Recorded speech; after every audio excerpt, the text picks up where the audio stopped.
Some forests keep secrets, much like museums keep their paintings, labeled, preserved, and not to be touched. Other forests rehearse, like an actor memorizes lines. Welcome to the night, Skald. Tonight's account comes second-hand from Ranger Riley, an old family friend who filed his official reports on paper and spilled the unofficial after a good dry rye. His tellings were always somewhere between recounting facts and trying to make sense of it, more talking to himself than to me. This incident started with a call about a wrong animal, an overlook, and a voice that shouldn't be.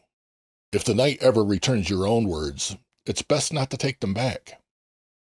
I filed this telling under Ranger Riley files, the Mimic. Providence, a Hemlock Ridge incident retold by the Skald, constructed from Ranger Riley's radio logs, field notes, audio diary, and verbal recounts. Times are from logs. Sensory details are how he gave them to me. Where memory blurs, I keep the blur. Where tape exists, I'll mark it. Log time, 1904. North 3 copy, said dispatch. North 3 copies, Riley replied. Lake Oriole, campsite 12. Animal near the trees. Not aggressive. Caller said it looks wrong. On my way, 12 minutes. I'll check the overlook. He told me later that wrong was the word that people use when their mind refuses to acknowledge what the eyes tell. His truck rumbled down the washboard road, headlights on wet bark, milkweed floss drifting in the beams, not much wind. The kind of quiet evening that behaves up until it doesn't. 1919, campsite 12. Walking up, he noticed a low fire, flames reflecting off an orange tent. Shadows reaching into the trees. A father held a pointy roasting stick, mother with a flashlight. A girl with a stuffed toy fox by the tail. The leg's bent wrong, the little girl said. It didn't blink, the mother added before looking away. Riley kept his light beam pointed at the ground. Standard protocol. People's eyes lie. He swept the hemlock gap. No eye shine. No movement. Only the sense that the dark was closing in. Probably a deer, he said. Ranger talk for, you're safe if you convince yourself to be. He gave them rules. Keep your light on the ground when you walk. Make noise if it comes too close. Don't stare into eyes that don't blink. The father nodded, like a man who understood orders. Okay, the little girl said, holding the fox up to her neck. The mother put her hands on the little girl's shoulders and pulled her back to her. I'll loop the road, then check the overlook, Riley said. If you see it, don't approach. If it doesn't leave, get in your car and blow the horn. He moved out. The fire popped and spat as if the forest were arguing. 1926 hours. The overlook. A trail sign creaked on a loose hinge as Riley walked up to the overlook. Boardwalk into the open. A hollow below. Fog already pooling. He said the hollow holds fog like a bowl of pea soup. The temperature fell a notch. Boards went cool under his boots. There was a long exhale from the dark. Not wind, breath. Then a whistle. Thin, not a tune. Similar to the sound air makes around a chipped tooth. He called out. You always start that way. Good faith on the radio and in the dark. Brush moved below the Outlook platform. Not sneaking, more like testing. He set his light there. A shape appeared. A person would call it a deer if they wanted to keep walking. Tall. The height was a little off for a deer. An elk, maybe. The limbs looked confused, like they were still learning to walk. An odd neck that didn't choose a length and stick with it. Antlers with too many ideas curling in towards each other. Then the eyes, flat, glossy, as if someone had painted them on glass and hoped it looked right. Hey there, Riley said. Ranger talk for, I'll be predictable if you will. It stepped towards the rail, set a hoof on the bottom slat, then the middle. The wood rail dented more than it should. The size belied the weight. The radio hanging from Riley's vest cracked. North 3 copy? The head turned to look at the radio. The mouth opened, and in an almost familiar voice, it answered dispatch. North 3 copies.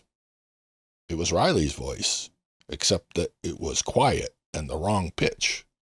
The voice carried in the dark. Riley keyed the mic. Dispatch, he said, calm.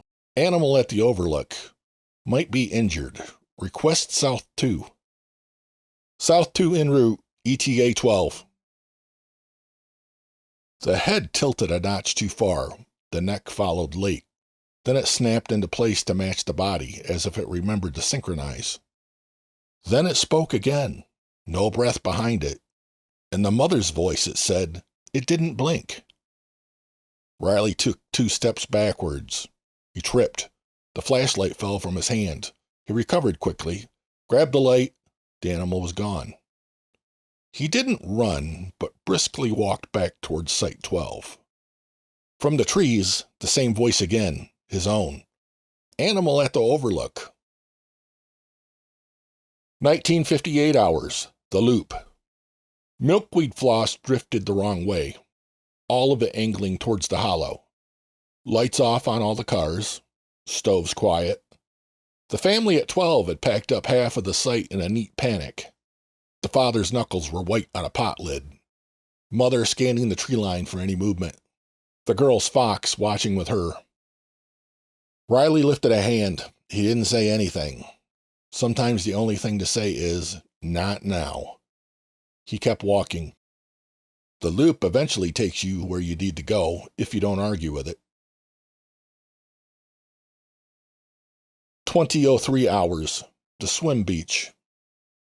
A lifeguard chair in the sand, long legs bent. In the damp shoreline, a single drag. From dry into dark water, the line ended under the surface. No return line, no splash marks, just the end. The lake lapped 3 times, then once more, late, like time had stumbled. There's an old story around here. The hollow stag, sometimes called the hollow man. You don't meet it. You meet whatever it's wearing. It can take your words and return them to you. Riley didn't test it here, didn't even talk to himself. The lake likes to keep what you give it. He continued walking. 2011, the switchbacks. Dust on the slope held tracks, hoof prints, deep, seemingly spaced too far apart. Then something that wasn't a hoof next to the prints, like a hand set in powder and lifted slowly. Finger trails that didn't want to let go. Dispatch, he said, give me a soft lockdown. Keep people in their cars. No volunteers tonight. He did not request law enforcement. What would he tell him? He scanned the slope with his flashlight again. Paint blazed on maple wood, noting marker 7. Milkweed strands caught the beams as they floated. He cut the floss with a glove so he wouldn't wear it. A low guttural growl walked a line towards him, like a warning message. 2019, the cabin. Porch bulb burned. A small, warm sanctuary in the fog. Inside, a kettle, an old paper map with thumbtacks, batteries, and a spare radio and flashlight. He switched to the fire frequency. Asked the tower to keep the lights on tonight. They often do. He just wanted to be sure. He took the fresh flashlight and the batteries. This one was heavier. The kind that says this is serious. The kind that could be a weapon if need be. Back out into the fog. The trail down to marker 7. A weird start to the night and getting weirder. 2027, the meeting. A figure came into Riley's flashlight beam. South 2's jacket, South 2's hat. South 2's tilt of the brim. South 2, he called. South 2 had answered in a tinny, hollow version of South 2's voice. The face seemed almost right. The eyes looked painted, reflecting the light. Eye shine is caused by light reflecting off a layer of tissue just behind the retina. The effect can seem to make them glow, different colors for different animals. Human eyes don't do that. The mouth was closed. It appeared to look respectful, or maybe it was trying to look more human. Radio out? Riley asked. It's bad down here, the thing said. Again, a tinny version of South 2's voice. Let's go back up, it said as it turned, not waiting for agreement. They walked. The fog engulfed them. Its footfalls were quiet, then loud, then quiet again, as if it were trying to find the right sound for walking. What's my first name? Riley asked. The fake South 2 smiled with cheeks only. North 3, it said. Riley shone the beam in its eyes. The pupils didn't change. Paint doesn't. Riley walked past whatever was wearing South 2. It turned towards him. The body turned early. The head turned late. Then the head caught up, just like before. Riley felt a push, small of the back, firm and not human. He ran. All the way back to the cabin. Porch, door latch, inside. He killed the porch light. The door window turned into a mirror.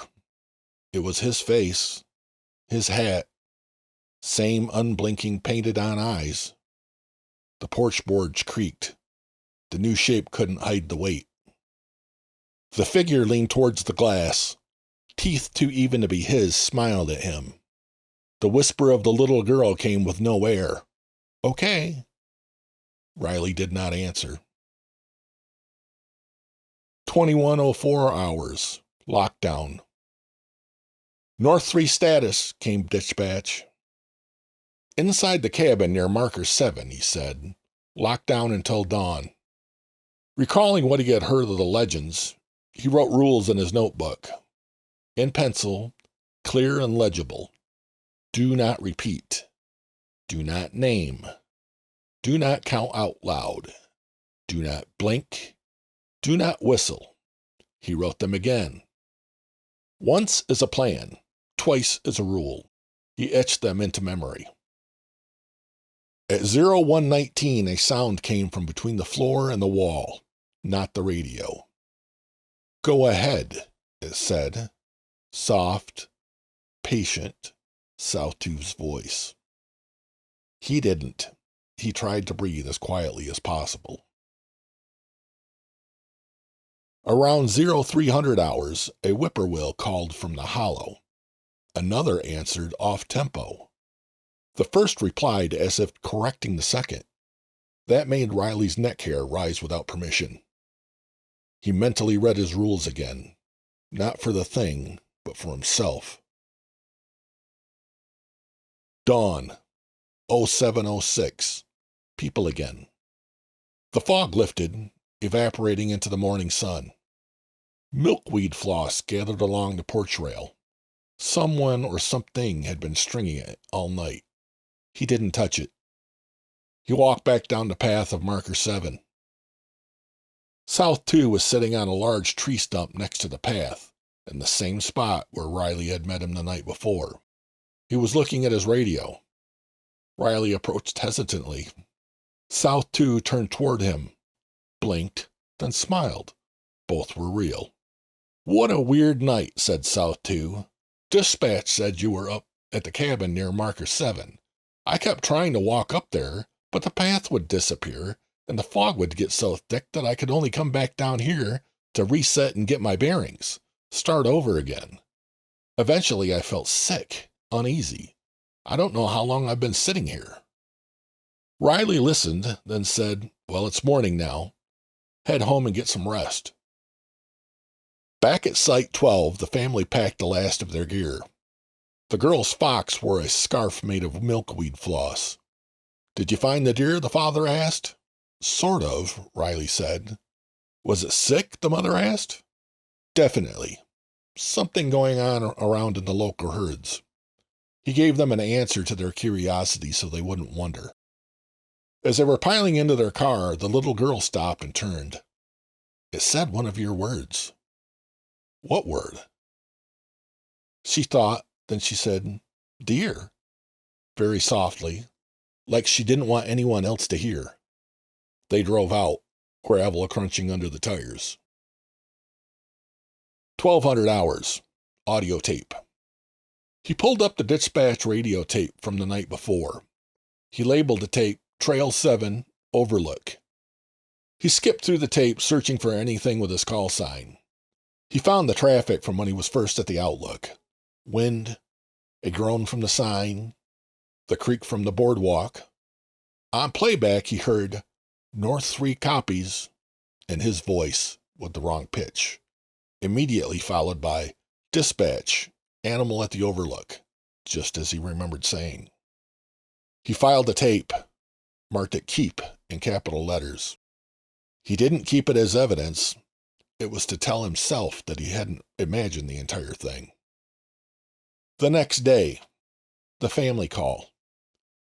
Riley called the family from the tower office, an old rotary landline.